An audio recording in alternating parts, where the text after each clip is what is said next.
Saudaraku, pemerintah Kabupaten Aceh Tenggara melalui Dinas Sosial menyalurkan 1.490 paket bantuan sosial kepada masyarakat di 385 desa di 16 kecamatan dalam Kabupaten Aceh Tenggara untuk mencegah dampak inflasi daerah.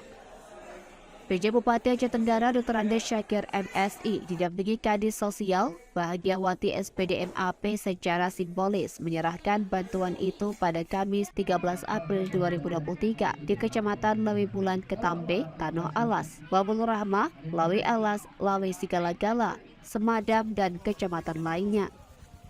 Sedangkan untuk Kecamatan Badar, Babu Salap, dan kecamatan lainnya diserahkan di halaman kantor Dinas Sosial Aceh Tenggara pada Jumat 14 April 2023.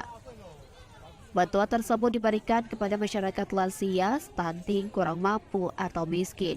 Bahagiawati SPDMAP selaku Kepala Dinas Sosial Kabupaten Aceh Tenggara mengatakan bahwa bantuan yang diberikan berupa beras 10 kg, telur 1 papan, minyak goreng 1 liter, gula pasir 1 kg, tepung terigu 1 kg, dan tepung beras 1 bungkus. Sebelum diberikan, para penerima manfaat bansos itu telah didata oleh petugas Tim Tenaga Kesejahteraan Sosial Kecamatan atau TKSK. Bantuan sosial ini merupakan salah satu upaya pemerintah Kabupaten Aceh Tenggara dalam mengatasi dampak inflasi daerah serta membantu masyarakat yang membutuhkan. Semoga bantuan sosial ini dapat meringankan beban masyarakat di Kabupaten Aceh Tenggara. Dari Aceh Tenggara, Asnul Milui, Tribun Gayo.